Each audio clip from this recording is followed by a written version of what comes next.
श्री गणेशाय नमः। श्री सीतारामचंद्रम व्याम नमः। श्रीमद् वाल्मीकि महारामायण महातव्य रामायण।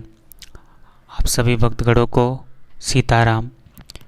आज हम लोग रामायण का तीसरा अध्याय माघ मास में रामायण श्रवण का फल, राजा सुमति और सत्यवती के पूर्व जन्म का इतिहास को सुनेंगे। चलिए स्टार्ट करते हैं। जय श्री राम। सनंत कुमार ने कहा, ब्रह्मर्षि नारद जी, आपने यह अद्भुत इतिहास सुनाया है। अब रामायण के महात्म्य का पुनः विस्तारपूर्वक वर्णन कीजिए। आपने कार्तिक मास में रामायण के श्रवण की महिमा बताई, अब कृपापूर्वक दूसरे मास का महात्म्य बताइए। मुने, आपके वचनामृत से किसको संतोष नहीं होगा। नारद जी ने कहा, महात्माओं, आप सब लोग निश्चय ही बड़े भाग्यशाली और कृत्य है, इसमें संशय नहीं है, क्योंकि आप भक्तिभाव से भगवान श्री राम की महिमा सुनने के लिए उद्यत हुए हैं। ब्रह्मवादी मुनियों ने भगवान श्री राम के महात्म्य का श्रवण पुण्यात्मा पुरुषों के लिए परम दुर्लभ बताया है। महर्षियों, अब आप लोग एक विचित्र पुरातन इतिहास सुनिए, जो समस्त पापों का निवारण और संपूर्ण रोगों का विनाश करने वाला है।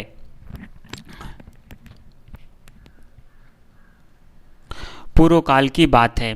द्वापर में सुमति नाम से प्रसिद्ध एक राजा हो गए थे।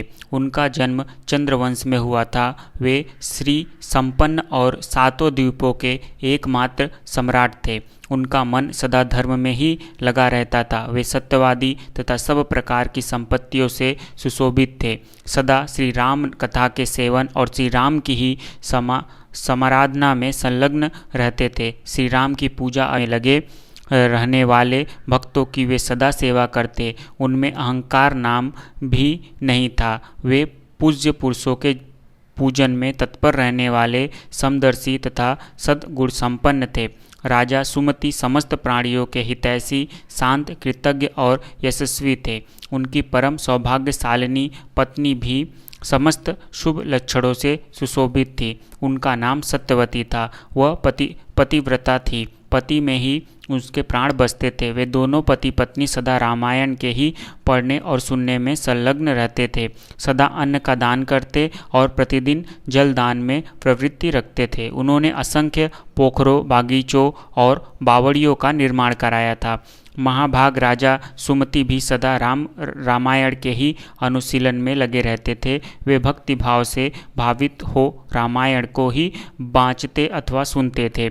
इस प्रकार वे धर्मज्ञ नरेश सदा श्री राम की आराधना में ही तत्पर रहते थे। उनकी प्यारी पत्नी सत्यवती भी ऐसी ही थी। देवता भी उन दोनों दंपत्ति की सदा भूरी भूरी प्रशंसा करते थे। एक दिन उन त्रिभुवन विख्यात धर्मात्मा राजा रानी को देखने के लिए विभांडक मुनि अपने बहुत से शिष्यों के साथ वहां आए। मुनिवर विभांडक को आया देख राजा सुमति को बड़ा सुख मिला। वे पूजा की विस्तृत सामग्री साथ ले पति सहित उनकी आगवानी के लिए गए। जब मुनि का अतिथि सत्कार संपन्न हो गया और वे शांत भाव से आसन पर विराजमान हो गए, उस समय अपने आसन पर बैठे हुए भूपाल ने मुनि से हाथ जोड़कर कहा। राजा बोले, भगवान, आज आपके शुभागमन से मैं कृतार्थ हो गया, क्योंकि श्रेष्ठ पुरुष संतों के आगमन को सुखदायक बताकर उनकी प्रशंसा करते हैं। जहाँ महापुरुषों का प्रेम होता है, वहाँ सारी संपत्तियाँ अपने आप उपस्थित हो जाती है। वहाँ तेज, कीर्ति, धन और पुत्र सभी वस्तुएं उपलब्ध होती है, ऐसा विद्वान पुरुषों का कथन है। मुने प्रभु, जहाँ संत महात्मा बड़ी भारी कृपा करते हैं, वहाँ प्रतिदिन कल्याणमय साधनों की वृद्धि होती है। ब्राह्मण जो अपने मस्तक पर ब्राह्मणों का चरणोदक धारण करता है, उस पुण्यात्मा पुरुष ने तीर्थों में स्नान कर लिया, इसमें संशय नहीं है। शांत स्वरूप महर्षि, मेरे पुत्र पत्नी तथा सारी संपत्ति आपके चरणों में समर्पित है। आज्ञा दीजिए, हम आपकी से क्या सेवा करें। ऐसी बातें कहते हुए राजा सुमति की ओर देखकर मुनीश्वर विमांडक बड़े प्रसन्न हुए और उन्होंने अपने हाथ से राजा का स्पर्श करते हुए कहा। ऋषि बोले, राजन, तुमने जो कुछ कहा है वह सब तुम्हारे कुल के अनुरूप है। जो इस प्रकार विनय से झुक जाते हैं वे सब लोग परम कल्याण के भागी होते हैं। भूपाल, तुम सन्मार्ग पर चलने वाले हो, मैं तुम पर बहुत प्रसन्न हूँ। महाभाग, तुम्हारा कल्याण हो। मैं तुमसे जो कुछ पूछता हूँ उसे बताओ। यद्यपि भगवान श्री हरि को संतुष्ट करने वाले बहुत से पुराण भी थे जिनका तुम पाठ कर सकते थे, यद्यपि इस माघ मास में सब प्रकार से प्रयत्नशील होकर तुम जो रामायण के ही पारायण में लगे हुए हो तथा तुम्हारी यह साध्वी पत्नी भी सदा जो श्री राम की ही आराधना में रत रहती है, इसका क्या कारण है? यह वृत्तांत यथावत रूप से मुझे बताओ। राजा ने कहा, भगवान सुनिए, आज आप जो कुछ पूछते हैं वह सब मैं बता रहा हूँ। मुने, हम दोनों का चरित्र संपूर्ण जगत के लिए आश्चर्यजनक है। साधु शिरोमणि, पूर्व जन्म में मैं मालती नामक शूद्र था, सदा कुमार्ग पर ही चलता और सब लोगों के अहित साधन में ही संलग्न रहता था। दूसरों की चुगली खाने वाला, धर्मद्रोही, देवता संबंधी, द्रव्य का अपहरण करने वाला तथा महापातकियों के सन्मर्ग में रहने वाला था। मैं देव संपत्ति से ही जीविका चलाता था। गोहत्या, ब्राह्मण हत्या और चोरी करना यही अपना धंधा था। मैं सदा दूसरे प्राणियों की हिंसा में ही लगा रहता था। प्रतिदिन दूसरों से कठोर बातें बोलता, पाप करता और वेश्याओं में आसक्त रहता था। इस प्रकार कुछ काल तक घर में रहा। फिर बड़े लोगों की आज्ञा का उल्लंघन करने के कारण मेरे सभी भाई बंधुओं ने मुझे त्याग दिया और मैं दुखी होकर वन में चला गया। वहाँ प्रतिदिन मृगों का मांस खाकर रहता था और कांटे आदि बिछाकर लोगों के आने जाने का मार्ग अवरुद्ध कर देता था। इस तरह अकेला बहुत दुख भोगता हुआ मैं उस निर्जन वन में रहने लगा।